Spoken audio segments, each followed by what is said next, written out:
नमस्कार, मी डॉक्टर विशाल सावळे, consultant neurologist, Nashik. न्यूरोलॉजिस्टला केव्हा भेटावं हा सगळ्यांना पडणारा क्वेश्चन.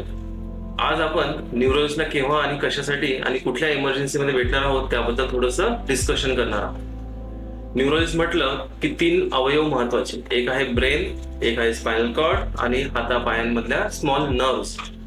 जेव्हा जेव्हा तिन्ही घटकांचा प्रॉब्लेम येईल तेव्हा आपण न्यूरोलॉजिस्टला भेटायला पाहिजे. ब्रेन म्हटलं तर काही बोटावर मोजण्यासारखे इमर्जन्सी असतात, त्यामध्ये सर्वात महत्वाचा असतो स्ट्रोक.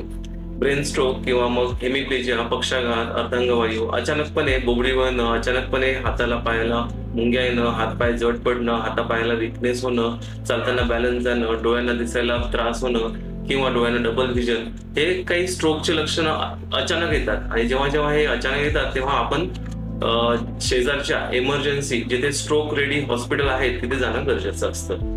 नेक्स्ट दुसरा आजार असतो मेंदूज्वर. ब्रेनमध्ये जेव्हा ताप जातो तेव्हा मेंदूज्वरची लक्षणं म्हणजे अचानकपणे पेशंट अल्टर्ड सेन्सोरियम म्हणजे बेशुद्ध पडतो, झटका येतो, फिट्स येतात किंवा मग पेशंटची जे आपण काही बोलतो ते कळत नाही.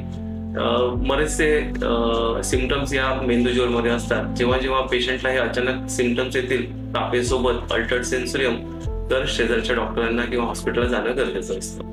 नेक्स्ट असतो मेंदूला जेव्हा मार लागतो, ट्रॉमा होतो, ऍक्सिडेंट होतो, तेव्हा पेशंट अनकॉन्शियस, ड्राउझी, स्लिपी किंवा झटका येणं, फिट्स येणं अशी लक्षणं येतात. तेव्हा सुद्धा आपण अर्जंटमध्ये शेजारच्या हॉस्पिटलला जाऊन सिटी स्कॅन करणं गरजेचं असतं. ब्रेनमध्ये काही स्ट्रोक, हिमोरेज किंवा मग काही वेगळा प्रॉब्लेम आहे का ते बघणं गरजेचं असतं. हे सगळे जे मेन 3 रिझन आहेत त्यासाठी आपण न्यूरोलॉजिस्टला भेटणं गरजेचं असतं.